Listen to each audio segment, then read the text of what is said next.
Oh, I would just love to see a complete revitalization so that people will have a center that will nurture and meet their needs because it's so needed. And by their needs, I don't mean just their basic food, clothing, shelter, basic human needs, but their creative needs, their vision for their future, their buying into the fact that they're valuable human beings and get their potential fulfilled.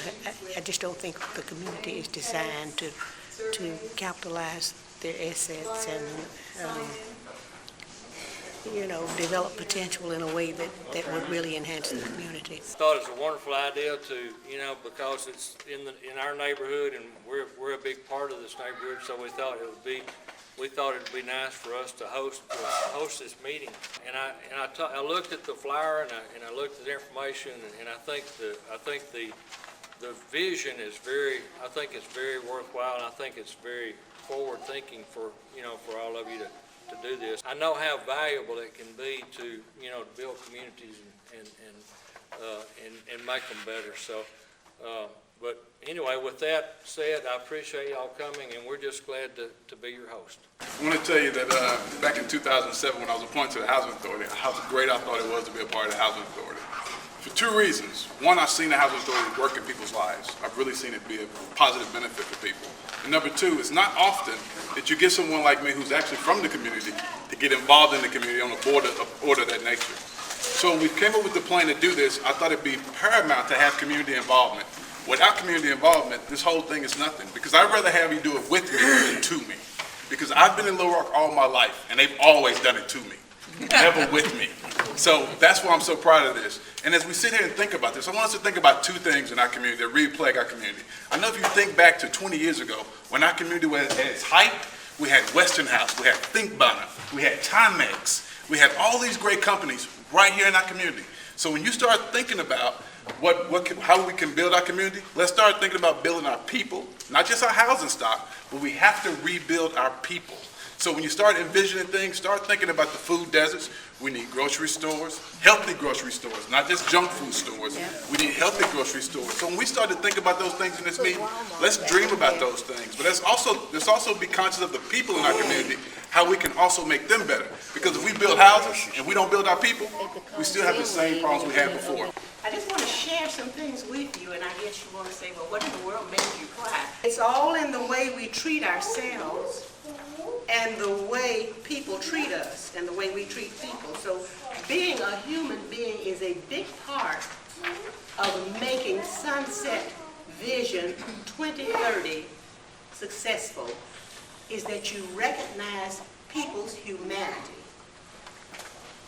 And so think about the people in this area. Every person born is born with potential. Whether it's well developed or not, all of us have potential. We're full of it. And the way to unlock it is to place us in a nurturing environment and expose us to stimulating and empowering creative experiences that feed the human spirit. Now, if you're not in a community like that, you don't realize your full potential. Poverty is evil. And I agree with Bill Strickland when he says it. Poverty is evil. It diminishes you. It starves you of hope and vision. And it forces you to define yourself in terms of what you cannot do, or cannot be, or cannot have. And so we've got to refashion our speech so that when you say something, say, we can't get sidewalks, we can't get the weed lots cut, we can't be this, we can't do that. That's poverty thinking. So poverty is evil. It's the acceptance of meager possibilities. It allows people to be defined by external circumstances, not their internal, creative, empowering experiences. Everyone should be able to live a truly extraordinary life. Poverty is like cancer. Many of you know people who've had cancer or have it. It's not just evil, it's a cancer of the spirit. It wears people down. It distracts people in their daily lives from a harmonic state. And in this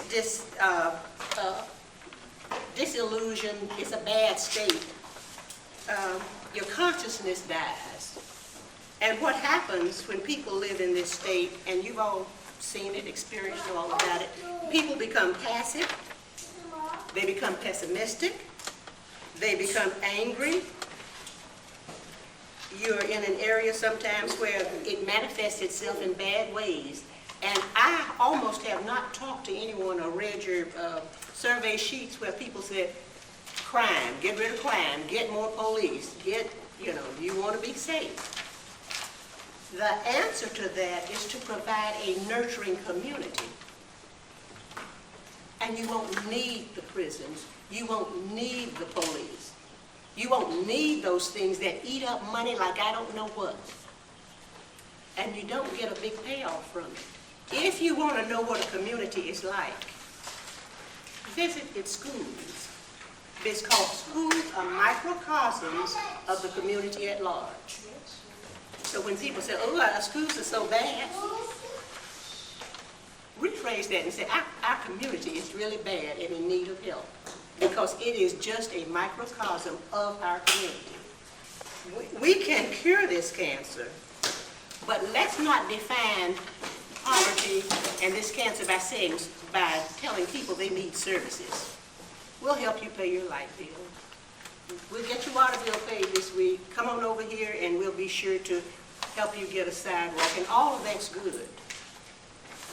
But that's not the nurturing environment that you need to realize your full potential. Visioning change, move beyond services, move beyond sidewalks and gutters and the need for more police and crime and all of that, because that's a byproduct of the evil and the cancer of poverty. And we know that's needed. You also know that when people's basic needs are not met, it's hard to vision and think broadly. But that's what we're asking you to do in this process.